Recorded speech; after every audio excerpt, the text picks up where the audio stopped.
Hello, this is Shani Pierre. I am the director of the Maison Française, and I am here to welcome all of you and to start this panel discussion today on Algerian popular politics from the War of Independence to the Iraq. Today's discussion is part of a larger series of events that we're presenting at Columbia University with the Maison Française and Alliance program as partners on Algeria at 60, Images of a Revolution. This is a series of events that's centered around a photography exhibit of photographs by Mohamed Kouati that we have currently on display at the Maison Française at Columbia. It will be on display through next November 10th. So if you haven't seen it yet, please check our website for the opening hours and try to come by to view this amazing exhibition that was curated by Adel Bendela. And I'd like to thank Adel for not only for the curating the exhibition, but for helping us conceptualize this series of events. We do have, after today's discussion, we do have next Thursday a second film program of films shot during and right after the Algerian War of Independence. That's at 7 o'clock, also at the Maison Française. So we encourage you to join us for that as well. So today's panel discussion is going to be moderated by Ahmed Metish, who's a PhD student in anthropology at Columbia University. Thank you, Ahmed. And we have two speakers, Brahim Rabat and Nadia Saramed Beldaj, who are going to be introduced properly in just a moment by Ahmed. But I just want to thank all of you for joining us as panelists and thank everyone who's listening in and enjoy the conversation. Thank you, Shani, for the introductions. Thank you, everyone, for joining us today, virtually, despite it being such a beautiful day outside, at least here in New York, where I am. Thank you especially to our esteemed panelists, who I'll introduce shortly, and to the Columbia University Maison Française for organizing these events. My name is Ahmed Metish. I'm currently a PhD student in sociocultural anthropology here at Columbia. And I will be moderating our discussion today, Algerian popular politics from the War of Independence to the Iraq. Our panelists today are Dr. Nadia Sari Ahmed Belhaj and Ibrahim Rouabeh. Nadia received her PhD from the Middle East, South Asian and African Studies departments here at Columbia University.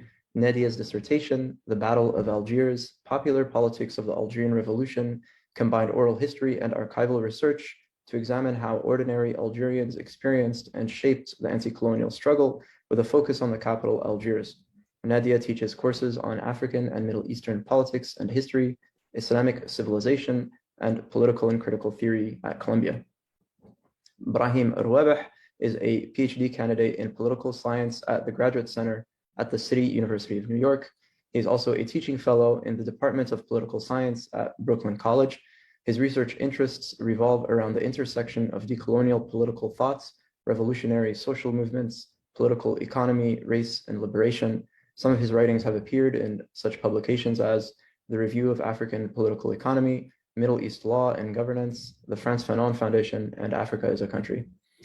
Brahim and Nadia, welcome. We'll begin with brief presentations by each of you. First Nadia, then Brahim, for approximately 10 minutes or so each. I'll then begin our discussion with a few questions, and then we'll open up to questions from the audience. So for those of you who are in the audience, there's a question box. So if you could please send us your questions, and then I will relay them to our panelists as we open up to a discussion later on. And with that, I'll pass the mic over to you, Nadia. Thank you, Ahmed. Thank you for that kind introduction. Thank you also to La Maison Française for organizing the event, to Madeleine Dubé and especially Sophia for organizing this panel. So I think that given that we're having this panel in the context of a photo exhibit, I thought I would start by sharing a photo. Let's see if I can do this without. Do you guys see that? Yeah.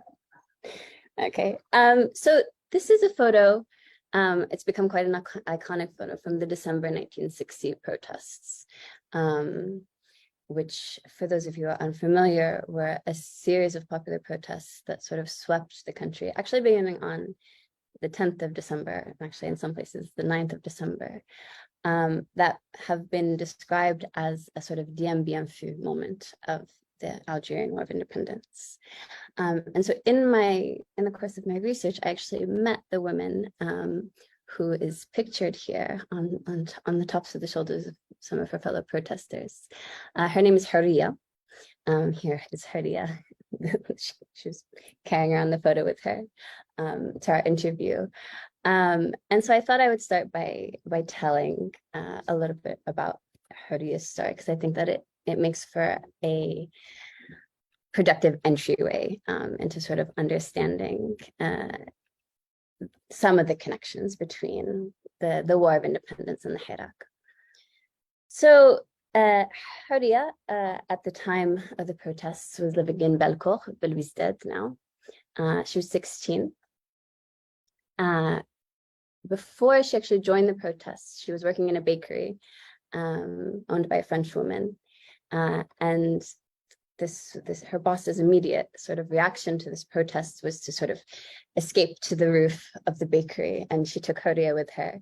And Horia very quickly starts to try to shout out to the protesters looking for her brother. And so she starts shouting, and her boss, the owner of this bakery, asks, "Pourquoi votre frère est un voyou? Why is your brother a hoodlum?" And Horia said to her, "On est tous des voyous. We're all hoodlums." And I think that this sort of moment, this insistence on this unity, we're all hoodlums, I think it speaks to something that was very much true at this moment in December 1960. It was a moment when people had assumed that the revolution had been defeated, especially in the capital, that the FLN organization had lost its head as its leadership escaped to outside of Algeria, or were, in the case of, for example, Larbin bin Mehdi, famously assassinated. And it was the people who come out spontaneously and out of nowhere to assert their unity and to assert their adherence to a radical political project of decolonization. And so I think that the parallels here between December 1960 and what we saw in the Hirak, sort of the people reasserting themselves at a moment when they have been counted out and asserting themselves in the name of the most marginalized, let's say, demographic groups of the people, I think is quite powerful. And we saw in the Hirak that it is the voyou, the hoodlums of the stadiums who are composing quite literally the national anthem. For example, like La Casa del Moradia, which is one of the sort of probably one of the most emblematic songs that came out of the Hirak, is composed precisely by these hoodlums, but is taken on and owned by the people reasserting themselves in this very powerful way. To continue with Haria's story, she makes the decision to go out and she grabs a pair of jeans from a neighbor and goes out and decides to join in the protests. And she's photographed on top of the shoulders of her fellow protesters confronting the CRS troops. A week after she participates in the protests, the police show up. So the photo of her appears in Paris Match, a French I guess journal at the time, or newspaper. So the police show up at her house. She'd been identified by a neighbor as the woman in the picture. She's arrested and she spends 8 months in a detention center in Beni Masous. When I met with Haria, she told me, and so I'll tell you, "I want you to tell a story. So when you talk about me, you tell them to look at this young girl who lifted the flag and went to jail and no one looked for her." And so she wanted me to tell her story and also to tell the story of how she was forgotten. So her picture is up, and she didn't know until one day she was visiting with her grandchildren, Riyad al-Fath, where there's the Museum of the Mujahid.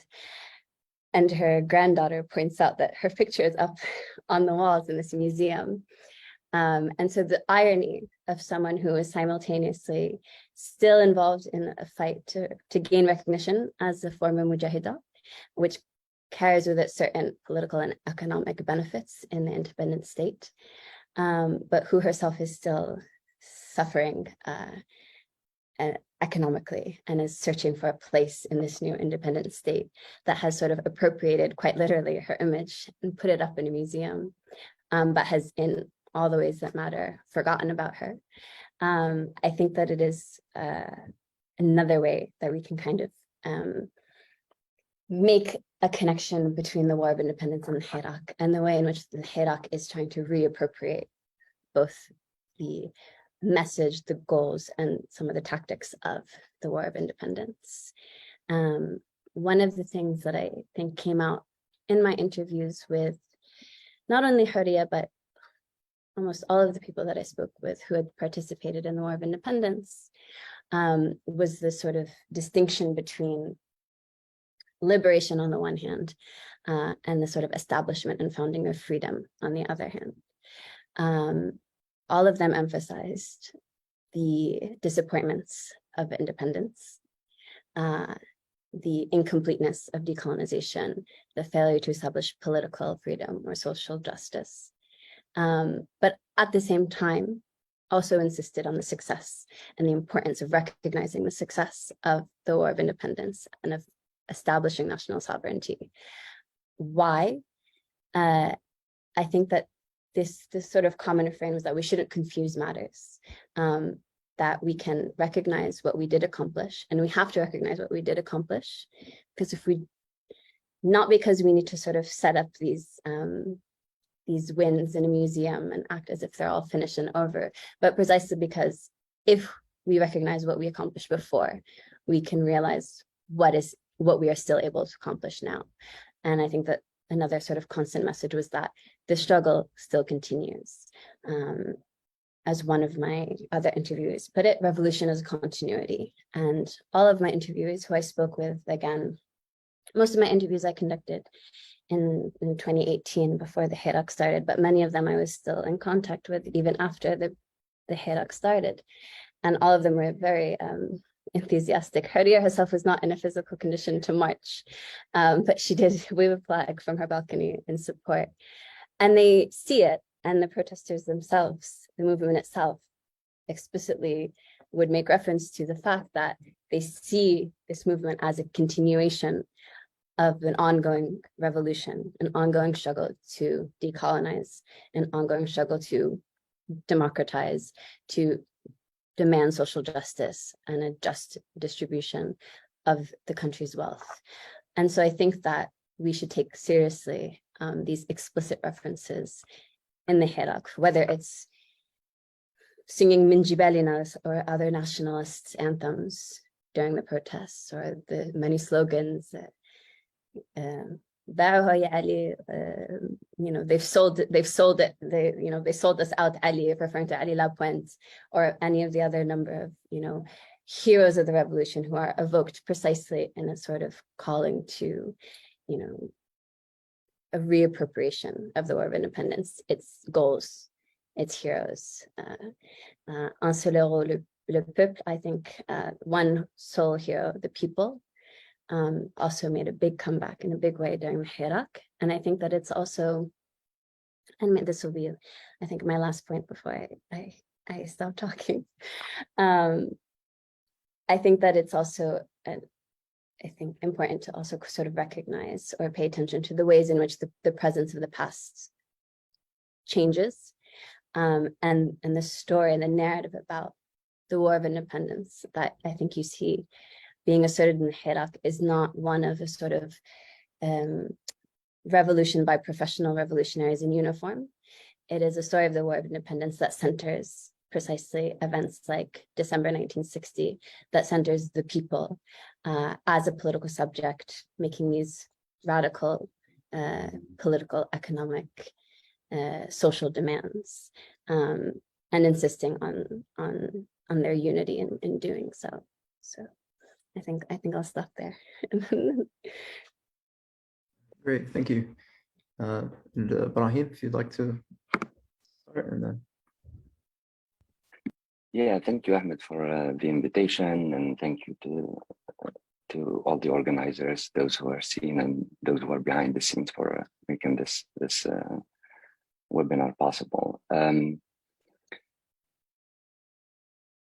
I'm thinking in terms of linking how, what are the links between the anti-colonial revolution and the Hirak. But I thought, to answer that question, or to start to answer that question, it's always better maybe to look at how the protesters themselves, the Hirak, people involved in the Hirak, hint at that, or in some instances explicitly tell us that. So I want to start from an anecdote or a mental image that. So if you can humor me and join me on a mental journey, I want to bring you back to July 5th, 2019, and I want to share a photo with you.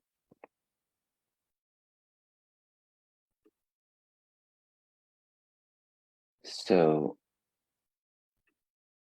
on July 5th, 2019, so Algeria celebrated the 57th anniversary of its official independence from 130 years of French racial, capitalist, settler, colonial subjugation. The date was meant, or is meant, to be remembered as the culmination of a long history of struggles and sacrifices to end colonialism and usher in an era of freedom, social justice, emancipation, sovereignty, and self-determination. While public and private media broadcasted official ceremonies, military parades under the approving gaze of self-decorated septuagenarian generals, solemn laying of wreaths on the steps of the Monument of Martyrs. On the streets, Algerian masses in their millions marched across the country for the 20th consecutive Friday of mass protest. And as local television networks in almost synchronized fashion streamed images of these routinized folkloric official rituals taking place inside military bases and in front of monuments and state buildings, outside the windows of the buildings housing those broadcasters, thousands of Algerians donning the same flag that decorated the background of televised formalities descended towards the city center along one or multiple of its Haussmannian, boulevards and arteries, flanked by colonnades of police vans and the belligerent gaze of security personnel, and under the pretentious chopping of police and gendarme helicopters. The people who purportedly had been independent for 57 years were chanting, "The people want independence," chanting, "Generals to the trash bin and Algeria will be independent," chanting, "Is this a state or colonialism or a colonial administration?" So the contrast between the two Algerias on display that day, the official Algeria and the Algeria of the people, could not be starker. So these competing interpolations of nationhood engendered cognitive dissonance in the masses. On the one hand, a fossilized collective selfhood basking in ancestral glory, and on the other, a dynamic collective subjectivity that is being reproduced in the very act of marching together and entertaining a constant dialogue with one's past and critical engagement with its present material condition. Such opposed visions demonstrate a complete disconnect between the temporalities and spatialities inhabited by governors and governed. Let me change the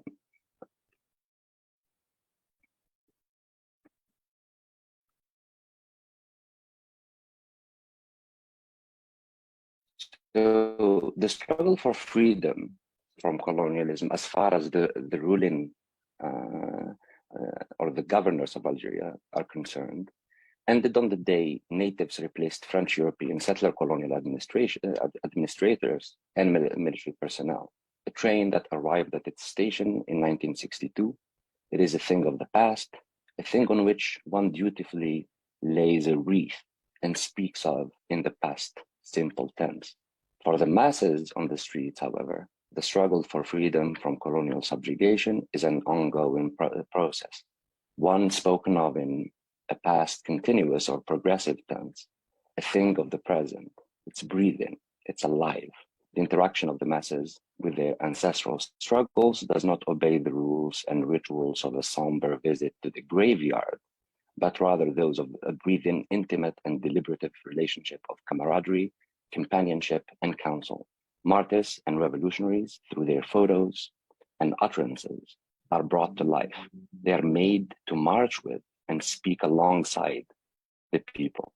In the process, their values, sacrifices, dreams, and contributions are revalorized. So this disparity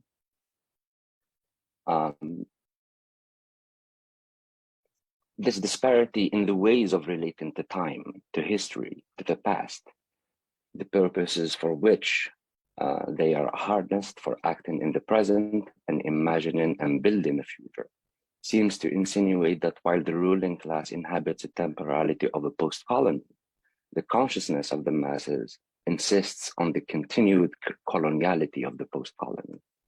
Colonialism for the masses is not to be understood as a past historical epoch, but rather a condition, and that is anchored in a set of power relations, both to people, but also to nature, to the land, to resources, freedom from which remains a dream awaiting fulfillment.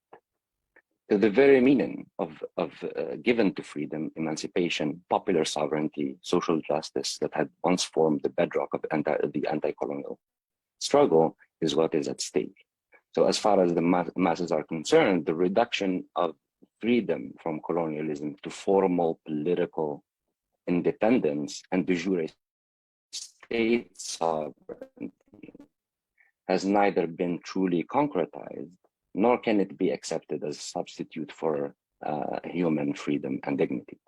The masses insist on the incompleteness of a dream and the non-fulfillment of a promise.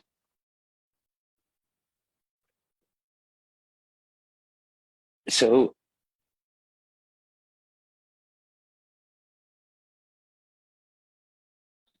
and the radical democratic aspirations expressed through such popular refrains from the early days of the 2019 protest, such as "they must all be removed," or rather wrenched, "the country is ours and our will shall prevail," express an uncompromising assertion of popular sovereignty and insistence on self-determination and the people's right to constituent and sovereign power.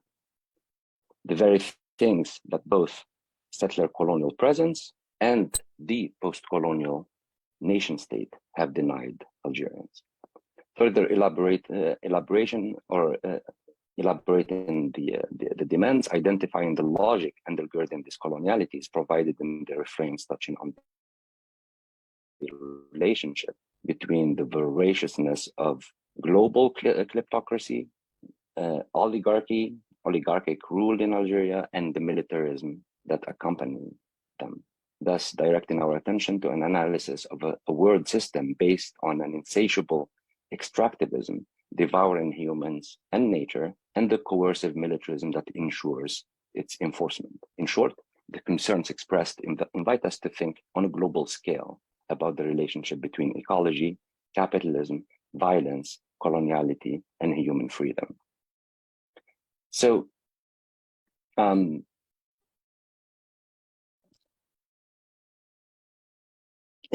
sort of heeding the Hirak's cues, I'm personally interested in looking at the ways in which Algerians conceive of their present struggle as a continuation as well as an afterlife of their ancestors' fight against settler colonialism. I'm interested in looking at the forms of colonial forms of power experienced in post-colonial Algeria, and the combative selfhoods that the Hirak is fashioning in its quest for their undoing. I specifically, like in my own work, asked what types of theorizing, especially as it relates to time and space, is the Hirak engaged in? What kind of retelling of the history is the Hirak producing? What is it about the post-colonial nation state and its relations to monarchical sovereign power, global militarism, kleptocracy, and that makes Algerians speak and relate to it as a colonial form of power? And relatedly also, what can we learn from the limitations of national liberation as a form of freedom and emancipation from colonialism, given the current reality of global capitalism and imperialism? So, and what does the Hirak add, in the way of our understandings of counter-revolution, liberation, freedom, and emancipation in the 21st century? So, it's to maybe also summarize is essentially there is an element to the Hirak that is destabilizing and queering conceptions of time and the coloniality of modern dominant conceptions of time, its linearity, its stadial nature, and the telos that modern conceptions of time and the political impose on our being, and also that's so in this out of placeness or uncanniness, when you have people 57 years after their supposed independence calling for independence, in some ways they're questioning post-coloniality as a category, as a temporality, and they are saying that there is a coloniality to the very categories and temporalities that we speak of. So even here today, we're talking about Algeria at 60, which adheres or sort of is a view that adheres to mainstream and mainstream sort of ways of conceptualizing time. And in relation to space, how Algerians are, how is the Hirak relating to the spacing practices that came out of the processes post-World War II and processes of decolonization, in which planetary space has been carved up into these units, nation states, that are both supposed to be containers for political life, localized political lives, and through which continued colonial relations, right, operate and are invisibilized. So I think there is an epistemic critique that the Hirak brings, especially to conceptions of time and space, and also a global dimension that a dominant certain methodological nationalism tends to push us to look at these sort of events not as world or global events, or world events, world-making events that are have implications, global implications, but rather they're localized, and that also has to do with certain colonial legacies. One would ask, how is it, for example, the French Revolution or the American Revolution are seen as world-changing revolutions, or foundational moments for modernity, but the Haitian Revolution or the Algerian Revolution are sort of localized, and they don't have that kind of that they're not equal voices in world making and definition of what humanity is about. So I think I'll stop it there, but and maybe deal with with other aspects in the Q&A. Thank you both for your very enlightening presentations and thought-provoking presentations. And I mean, one of the things about the Hirak, as both of you alluded to, is that it's very much emerges in the mode of a debate. And it brings to the fore, a variety of questions that are so rich, and the Hirak can be conceived, I think, as in a way being part of this debate, as a contribution to this debate. Again, a reminder to the audience, if you would like at this point to submit questions, I'll receive those questions and then I'll relay them to the panel. But for our purposes, I'm hoping that we can have something like an organic discussion. So feel free to jump in, Nadia and Brahim, at any point. But the first question I want to pose is, Nadia, you mentioned, you brought focus to the year 1960, which I think is very, very helpful, because so often, when we saw this even in the Hirak, when we make references to the War of Independence, it's either to 1954 or 1962. And these dates have a degree of significance in themselves. So I guess I was wondering if you could give us some thoughts about these dates. And I think what's underlying my question is, how do these dates, how do the references to these dates, how does the references to the War of Independence emerge perhaps as a critique of the historiography of the state, which is something I think that underlies the challenge, the more explicit political challenge to the state. Sure. I mean, yeah, I think my reference to December 1960 is purposeful, because I think that as much as in the appropriation of the War of Independence, there has been an interest in celebrating certain heroes, most often martyrs, because martyrs are not still around to talk back, whereas a figure like Lakhda Burqa, who appears in the image that you show, Brahim, is a bit more problematic, or even figures like Hussein Ahmed.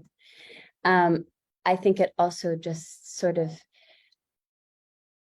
does problematize a sort of opening and closing. So an opening in 1954 when the FLN launches its revolution, with very little reference, let's say, to the decades of political organizing that happens. So the FLN as an organization is possible because of decades of organizing that happens, starting in the 20s with the ENA, the North African Star. I think 1962, Brahim, I think is I think right to insist on the fact that 1962 is not seen as sort of the end in popular sort of wisdom. It's not the end of a struggle for decolonization. So I think that there is a sort of retelling of the story of the War of Independence, and a reappropriation of certain heroes, and in a challenging of openings and closures, and so I think that I find it quite appropriate, Brahim, and interesting your question about sort of challenging this kind of the temporal space. I think that's absolutely crucial, and yeah, so. Yeah, actually, that brings us to the second question I was going to pose, which was precisely related to this question of temporality, temporal ordering. And I have a quote here from Malik bin Nabi, who our audiences might know. This was the 20th century intellectual who was very influential to various aspects of Algerian society. He writes, this is in 1954. Malik bin Nabi writes, "It so happens that one truncates the historical conception, as did Thucydides, who annulled the entire past of humanity by declaring that before his epoch, no important event was produced in the universe. It is thus that one creates the culture of the empire, entailing the myths of the dominant race and the civilizing mission of colonialism.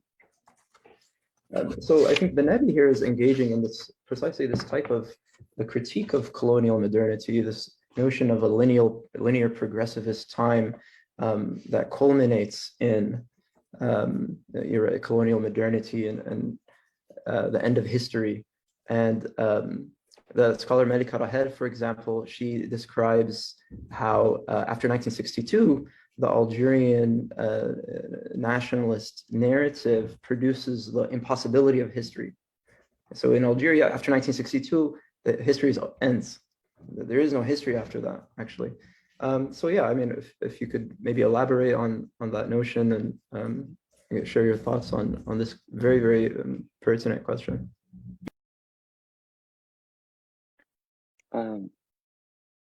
Yeah, totally. Look, if you adhere to this staged sort of conception of time and of history,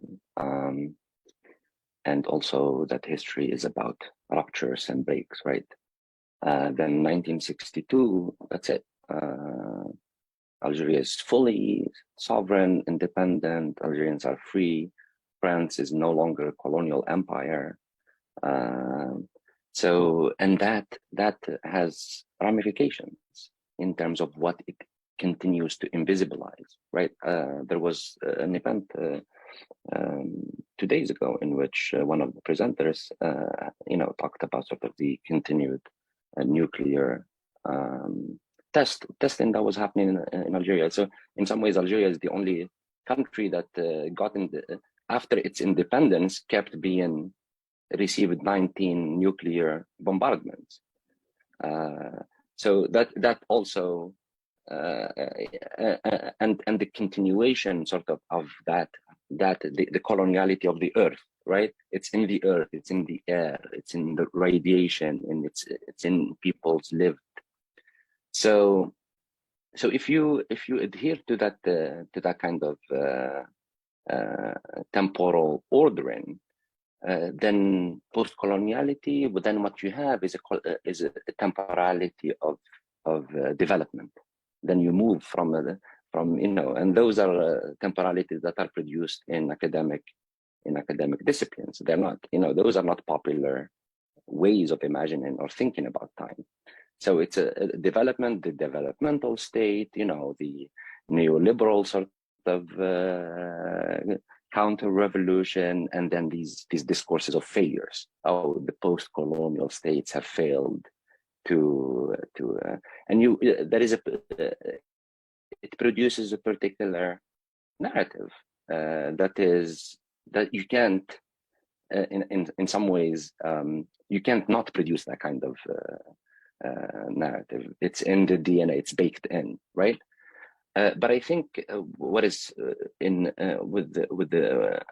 with sort of popular conceptions that are challenging all of this, time is not linear. Time is perhaps not sociological, Hegelian, right?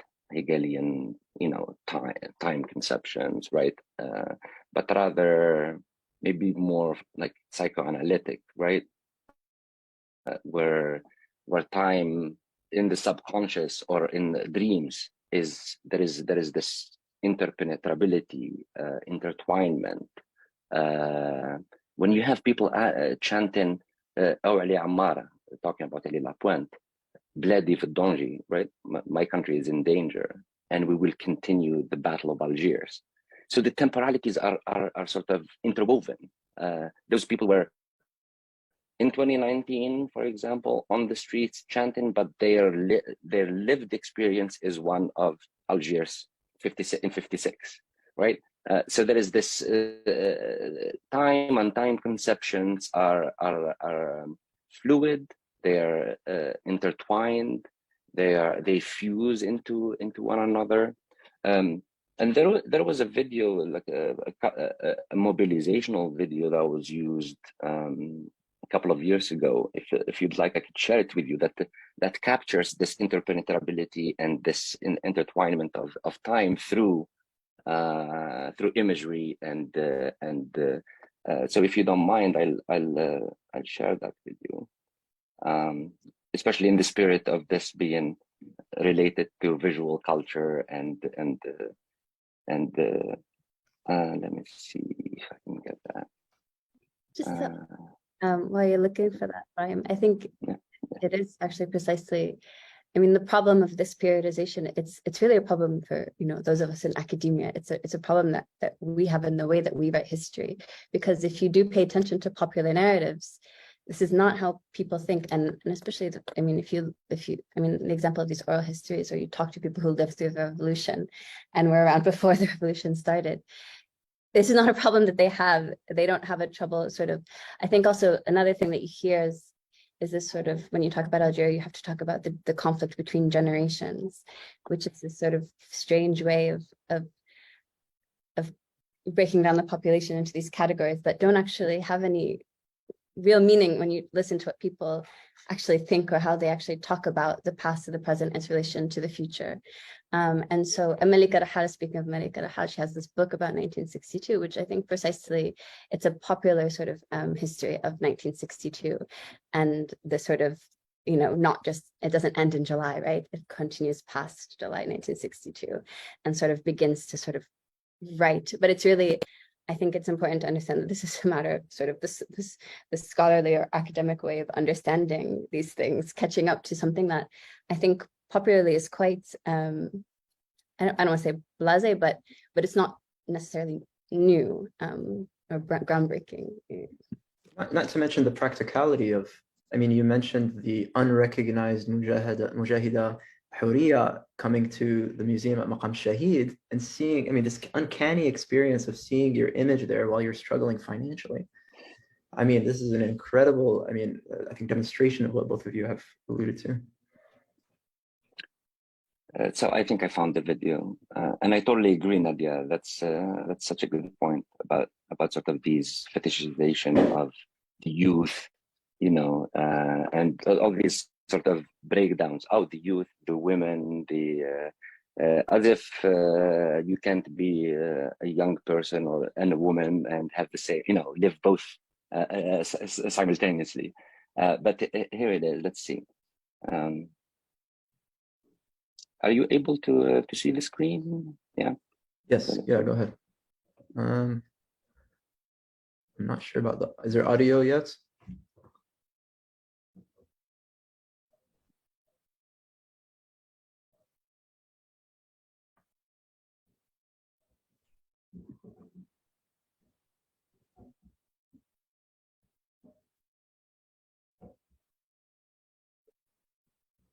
If there's audio, I don't believe we can hear it, Brian.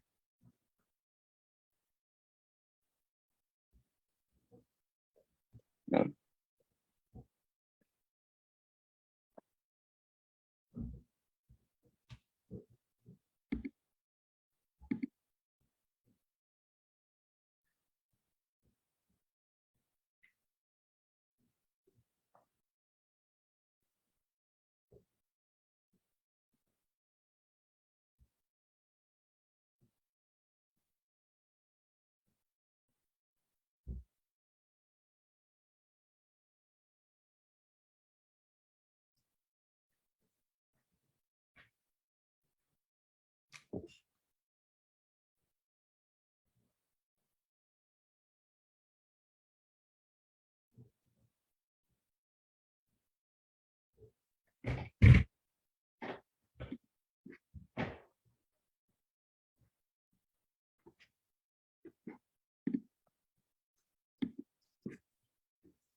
Ibrahim, can you hear me? I'm not sure if Ibrahim can hear me.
Nadia, I think Ibrahim can't hear us. Ah, okay, here we are. Ibrahim, unfortunately, I was trying to get your attention, but I don't think you were able to hear me. But we did not have any of the audio for the video, unfortunately. Hello? Yeah, hi, Ibrahim, can you hear me? Oh, no. Yeah. Yes, I can hear you now. Okay, Oh, that's a unfortunately, shame. we didn't have the audio. So maybe you can briefly walk us through. I think some of the images were like choppy as well. The interface was not ideal. But maybe if you could briefly walk us through the video and then share your thoughts.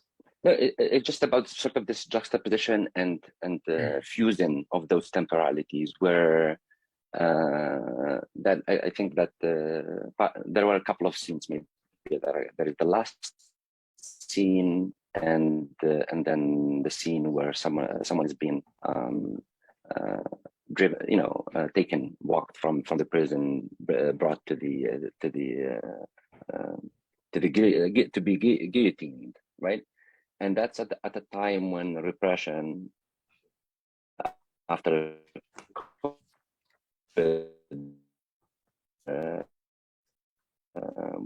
with COVID-19 and the a resource and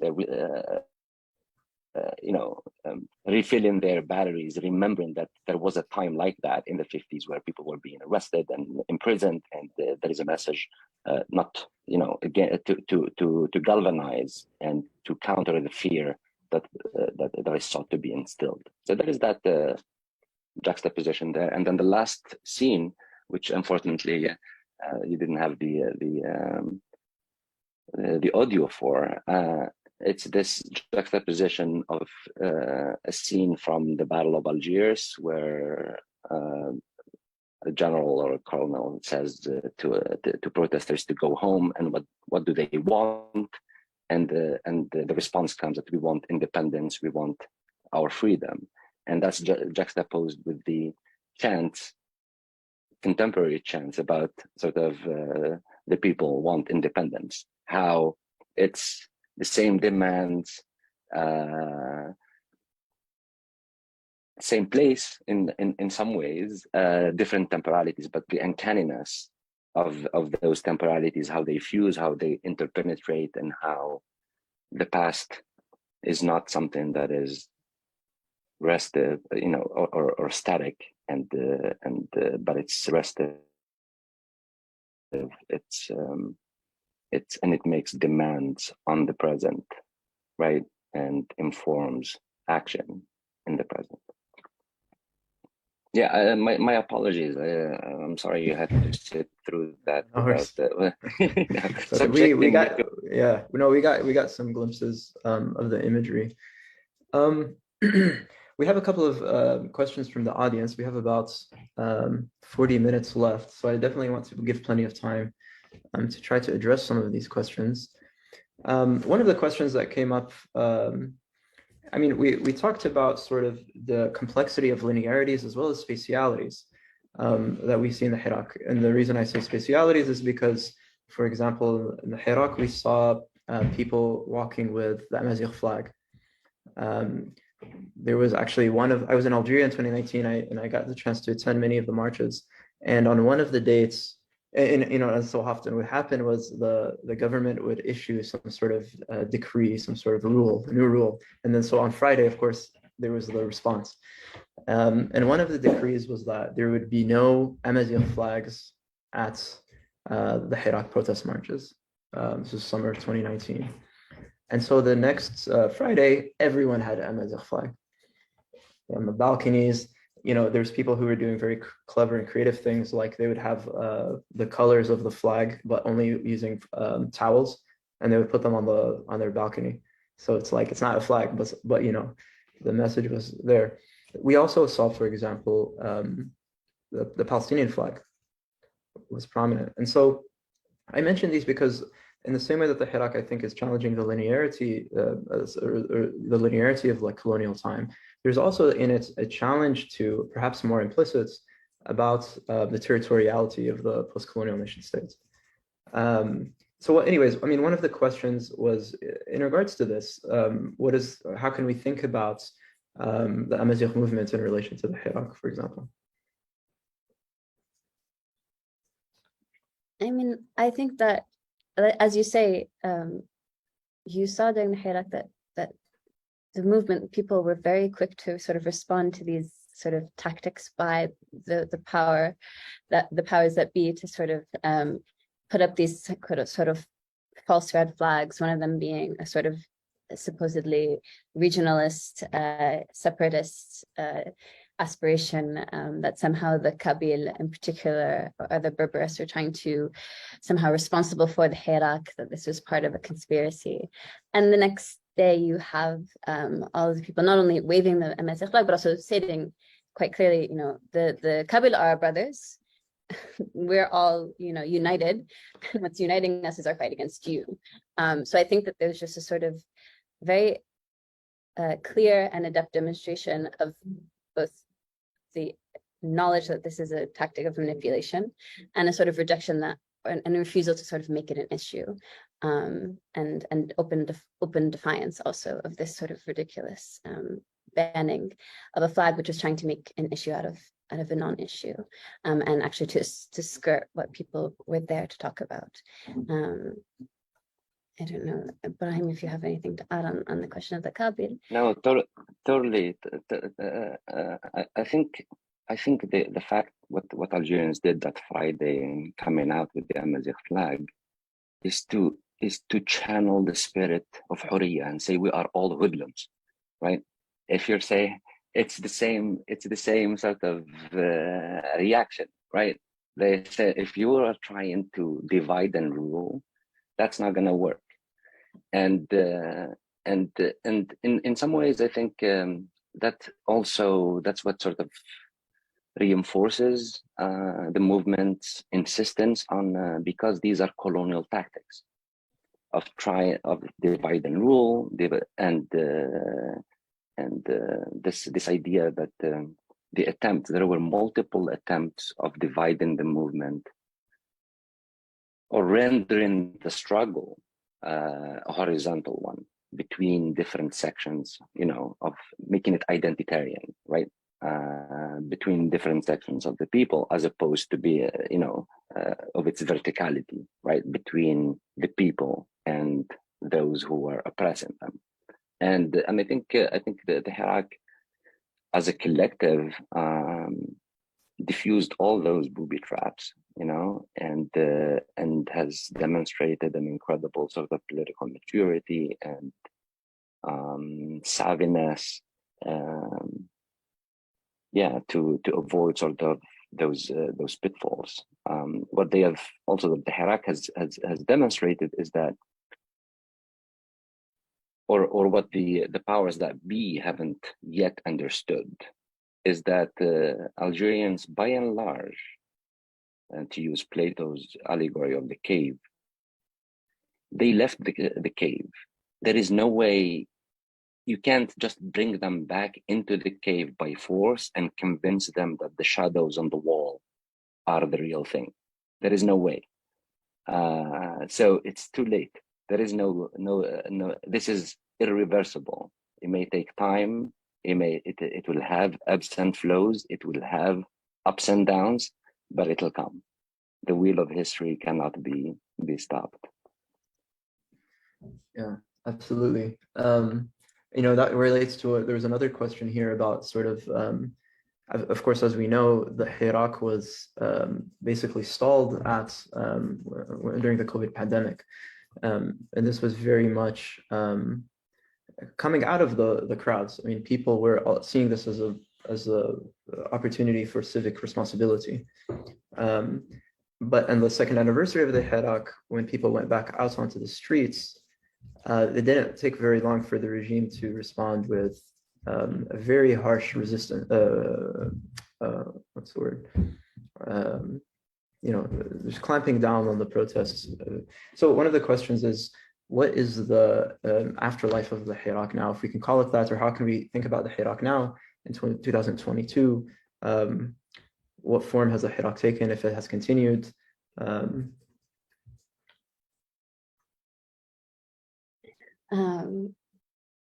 The afterlife of the Hirak. I mean, I think that, well, I don't know. Maybe it's not dead, so. Well, yeah, I think this is a matter of debate, and maybe Ibrahim will speak more to the ongoing life of the Hirak. I'm not so sure myself. I think that it, in terms, if it has certainly changed form if it is still alive, and I think that there's also an extent to which its popularity has suffered damages from the counter-revolution, I think, and also the unfortunate circumstances of Corona, of COVID-19, and what it was sort of a blessing for the counter-revolution. But I think that sort of continuing on with the theme of the revolutions are continuities. They don't sort of start and stop. There's not a sort of ending. I mean, the same way in which we're kind of still talking about continuing the work of the War of Independence, I think we are continuing the same sort of struggle of the Hirak. What it has accomplished, if that's the question, I think is to sort of challenge a lot of the discursive narrative surrounding political life in Algeria, about whether it's sort of like these pseudo-psychoanalytical analyses of how Algerians are too traumatized after the 90s to sort of care about politics. They're apolitical, that they're immune to something called the Arab Spring. I think that it does sort of reassert the people as an actor, as a political subject, and as a political actor. And I think that it also proves a lot of what we were just sort of pointing out about the political savviness and consciousness of Algerians, because I think a lot of the work of the regime and a lot of the narratives outside of Algeria about Algerians is sort of kind of tired cliches about a traumatized people, about an ignorant people, about a people full of hoodlums and dupes, and I think that that's one thing that the Hirak has sort of irreversibly put an end to. Of course, the challenges going forward of how to achieve all that the Hirak has stated as its goals, I think that's a question that all revolutionaries are still grappling with, past, present, and future.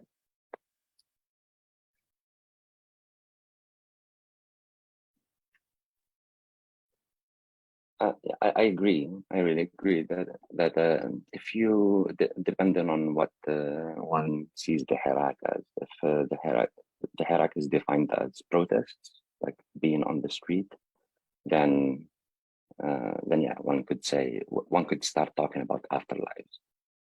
But if it is about it's about this consciousness, that collective consciousness that Nadia was alluding to, then that's alive and kicking, and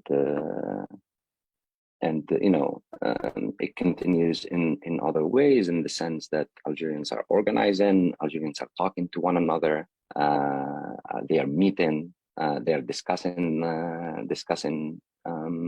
these things. They're present and they're dreaming together. Things that before sort of the security state, right, had tried to atomize society, to make Algerians suspicious of one another, and all of that is so. There is, again, going back to temporality, there is a temporality of protest, but there is a temporality of consciousness. There is a temporality of organization. There is a temporality of healing, right? Healing and of not only imagining, but also putting into practice new forms of sociality, new forms of relating to one another, and new forms of, so there is that. And there's also a realization as time has progressed, or not a realization, I would say, the realization has broadened that this is not about only sort of a local military oligarchy, but it's about a world system, right? In which the oligarchy is only the local manifestation and agent. So, and that requires time to process, that requires time to rethink and recalibrate analyses, recalibrate sort of strategies and tactics and alliances, and that takes time. But yeah, I mean, as Nadia was saying earlier, there was a time when it was thought that the FLN was defeated, and all was lost, and there you had the December 60 protest that insisted that it wasn't the case, that it's actually the truth elsewhere. And sorry, if I can also just add, it also sort of relates back to something I said about, the revolution doesn't start in 1954. It starts as early as 1926, if you want to start with the ENA. And it relates to what you're saying about organization. Organization isn't just about, you can think of organization as going door to door and organizing people and getting them together and forming alliances in a sort of, if you want to think of it as a Gramscian sort of war of movement. But there's also the work of organization of winning people over to a cause, of giving name to a cause, of creating a narrative and defining political goals and amassing sort of tactics and strategy that took decades to sort of bring back the conversation to connections between, the War of Independence and the ongoing struggle. I think that it's important, in this is part of the sort of point of retelling our narratives of the dates that are important to understand. Because if you don't understand all of the work of organizing that went on for decades, seemingly with little success, seemingly with little effect, so much so that this is one of the things that the FLN is reacting to, right? The decade of party politics. But there was work of organizing being done there. So even these sort of episodes of quote unquote defeat, it really depends on the sort of trajectory of the narrative that you're telling. Yeah, absolutely. And I mean, even the references to the temporalities that emerge in a moment of the Hirak, we can even understand this, I think, as a form of an emerging ethics. I think these temporalities betray an ethics. I think this is getting to what you were referring to, I think, Brahim. In contrast to, for example, we can call it a temporal ethics of neoliberalism. So when we see this solidarity that emerges across Algeria, among Algerians who have perhaps different politics, who disagree on many things, it's a direct, I think, challenge to sort of atomization that emerges with the neoliberal types of temporalities that we might have seen. And then a second point that I think is very interesting, if you could share your thoughts on it, was in regards to the specific critique that emerges in the Hirak, because it's very, very complex. It's a complex critique in that it's at one level a critique of the Algerian powers, at B, very explicitly, but there's also a critique of continued French influence in Algeria, new colonialism, and the relationship between these two. And all of these are emerging within the Hirak. So There was a few questions from the audience as well in regards to sort of the Iraq on a global sphere, which we've touched on, of course. But I was wondering if you could share thoughts on this as well.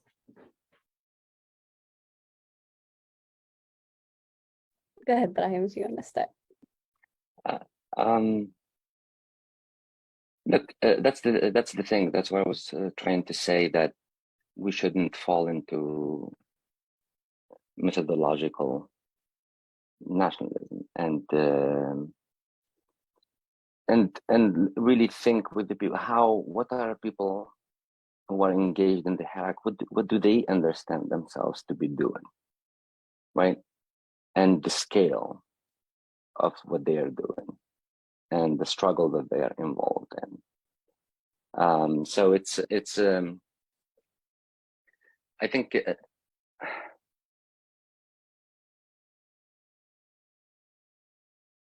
the question, I think, of this sort of it links back to what you were saying earlier about sort of, you know, the Palestinian flag. I think there were two moments also that that challenged that and brought that the sort of reworking, if you like, the reworking of spatialities, right, or spacing practices of the nation state, this territoriality that that sort of became almost common sense in the second half of the 20th century. And there were two events in 2020 which I think resonated a lot with Algerians. And one of them being the sort of the movement in the United States, the Black Lives Matter movement, and also the Palestinian sort of the Israeli attacks on Gaza.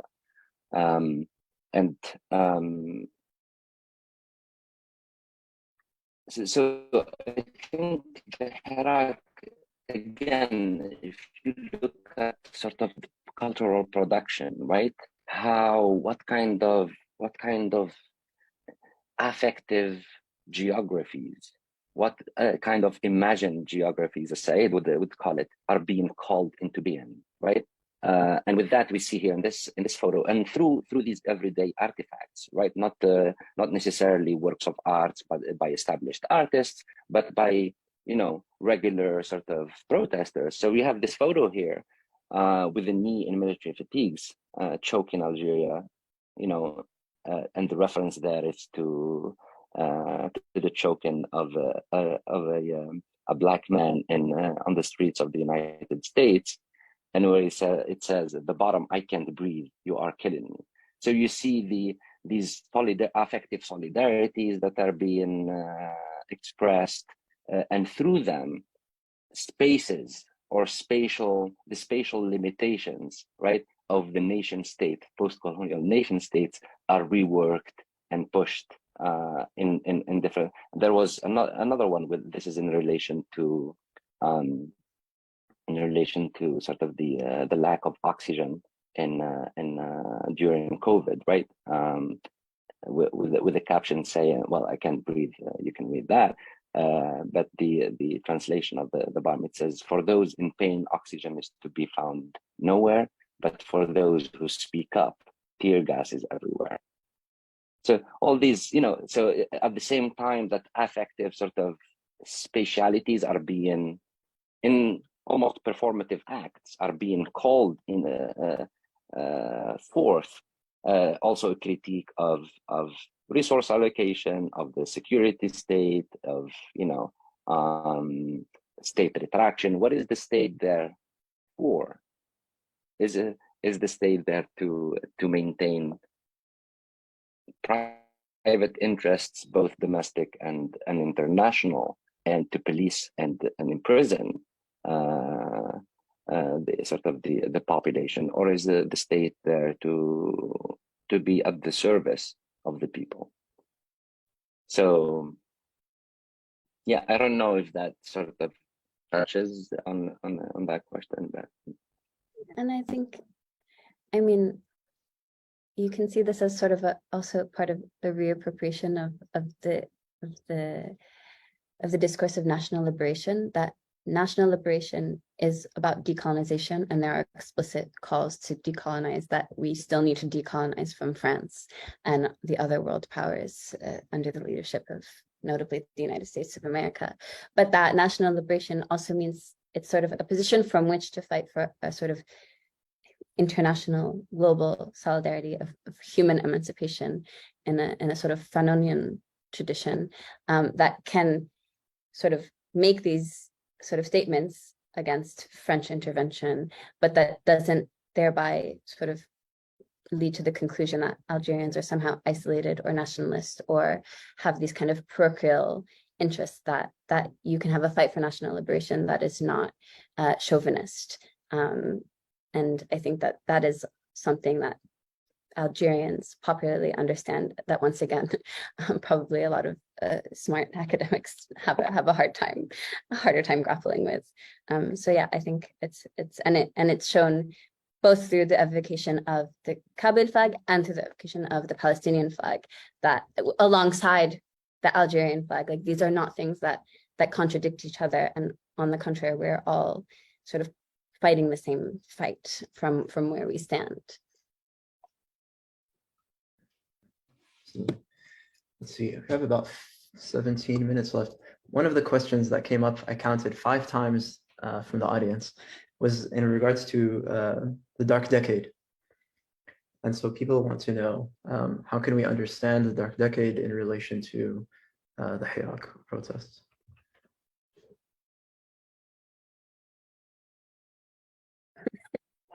No one wants to take it. If you want to go first.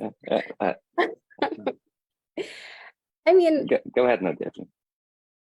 well, I referenced the Qasad al-Maradia, right? The song, and one of the lines in the song explicitly references the Dark Decade, that for years you've sort of, you sort of kept us quiet by making references, or we sort of accepted Bouteflika's first mandate because of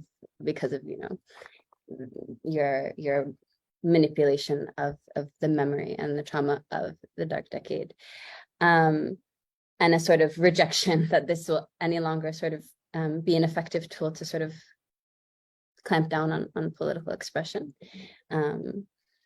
I think that one of the things that you see, speaking of unity, is that you will have people, although I don't want to overemphasize the extent to which this is a new thing, or the extent to which the Dark Decade was really about, like, the Dark Decade was not a sort of, it was not a civil war between Algerians who disagreed about things. It was not a civil war between sort of secular Algerians and Islamist Algerians. And so the fact that now in the Hirak, these people are getting along and marching together against the power, I don't want to emphasize how much this is a new thing, because I think that would sort of feed into this idea that that's what the Dark Decade was about, and that Algerians are somehow overcoming this. A lot of the dynamics that people are reacting to and rejecting now are the same dynamics, the rejection of military power, the rejection of al-Hagara, not new. The ability of Algerians to sort of respect, I mean, the FFS and the FIS were able to sort of participate in a democratic process, and even throughout the Dark Decade, where their leaderships were sort of involved in, cooperation towards a democratization of Algeria. So I don't think that this, I think that this is, again, not necessarily something new in the Hirak, although there is this sort of narrative that the Hirak is like healing these old wounds. So I would say that I think maybe one thing that we haven't talked about, but people love to talk about it, is how the insistence on nonviolence in the Hirak. And I think that this is perhaps a lesson learned. And also, I think this sort of rejection of aiming for state power as a solution to the systemic problems in Algeria, I think that might also be another lesson learned from the experience of the 1990s, that taking over the state system is not necessarily the way forward. I'm just talking now about the dark decade. You go. Yeah, I don't know. I mean, I don't know if it was dark, but if anything, I think it was a red decade. You know, it was a bloody one. Again, my personal view is that, and I still myself start sort of working through this, but I really think relating to what we were saying earlier about academic disciplines and so on. I think there was at the time with the sort of the fall of the Soviet Union, that especially northern academies, right? They looked at political violence in the global south with these frameworks in political science of you know, ethnic violence and civil wars, and there are these frames that you know, a lot of these people, I'm sure they're well intentioned, and that's sort of the that's their training, academic training, and they're trying to bring the theory that they've learned to. But it does have consequences, like real consequences on. But materially speaking, what happened in the 90s was part of a colonial counter-revolution. That whatever in 62, right, whatever was put back in the commons, right, popular sovereignty that was in some ways interpreted as state sovereignty, right, the reappropriation of the Algerian land and territory, right,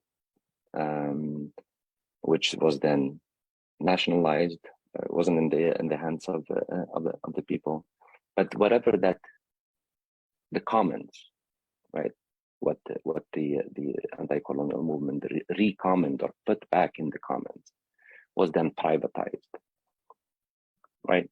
Which, and I think that's the counter-revolutionary sort of, and privatizing and enclosing. This was a period in some ways of creation of a bourgeoisie in Algeria that was, you know, it was a period of primitive accumulation and enclosure, right? And then accumulation through dispossession. And when you engage in that, you require massive amounts of violence to enforce it. Processes of enclosures historically have been accompanied by ethnic cleansing, by genocides, by, you know, and I think that's maybe sort of a framework. If we start thinking, breaking away from the sort of the blinders that certain framings put on us, then we can start seeing other processes at work. Remember, this was happening. This is sort of coincides with the ascendancy of neoliberalism, the fall of the Soviet Union, the triumph of liberalism, and you know, the end of history, and so I think there is a realization. There is a realization, at least partly, but it's still something that Algerians themselves are sort of still working through. But for us as Algerians to work through these things, we need to also de-link from colonial framework, you know, and imperial frameworks for looking at social reality, especially in the global south. Yeah, absolutely. I mean, the only thing I would add really in regards to the dark or the red, as you say, decade, is that in addition to everything that you've said, both of you, there were people at the Hirak who would come with documents and images of family members of the disappeared. And so this is very much, I mean, again, going back to this question of temporality, the past resides with us here in the present. And it's not just an academic question. It's a very real question for people who have family members that they still don't, to this day, don't know what happened to them at the hands of the states. many people were taken, of course, to these internment camps in the desert, etc. So I think it's important also to recognize that, as you say, Nadia, people are not convinced by any sort of rhetoric, be it academic or from the states, about some sort of civil war between secularists and Islamists. There's no credibility to social discourses, but people have legitimate grievances, and I think we can actually understand these within the broader rubric of the Hirak, with the continued illegal detainments of political activists, of journalists, most recently and alarmingly of attorneys who are currently detained. And so I think there is a connection between this general sense of hugra that is recognized by people and is worth mentioning. I think we have 9 minutes left. So perhaps if either of our panelists would like to offer some closing remarks or some thoughts, perhaps some questions for further reflection, I'd like to hand it over to you both, and we'll end with that. I think we've established we're against closures and into continuity. So I said questions. I said it's okay. You can just you can give us questions, so we continue thinking. No, I mean, I think that the question, I guess for us, as far as we're sort of engaged in academics, is how far our framings, whether we're writing history or engaging in sociology. I think, Bahim, you're right to sort of point to the way in which we are involved in sort of framing the discussions around the Hirak and its connection to the past, and so the sort of responsibility that holds, and insofar as we're interested in something called popular politics or popular narratives, to really just pay attention to what we actually have to learn from a popular wisdom that exists, as opposed to sort of taking the role of the expert who has some sort of wisdom or knowledge to impart, because I think that a lot of the political wisdom and savviness that we've identified in the Hirak is a sort of wealth of information to learn from, as opposed to learn about. So I think that should be our sort of attitude in going forward with our research or whatever our interests are in a kind of setting like this.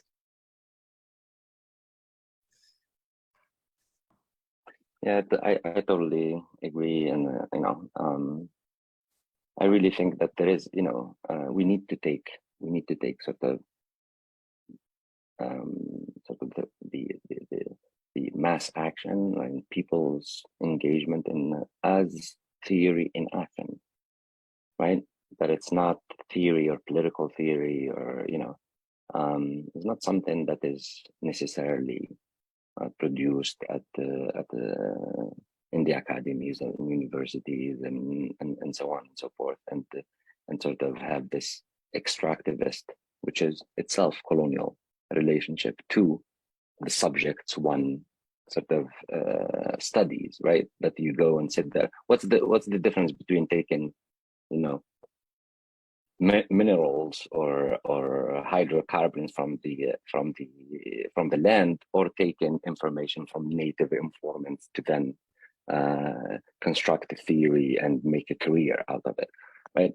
So it's the same thing. There is an extractivist, I think,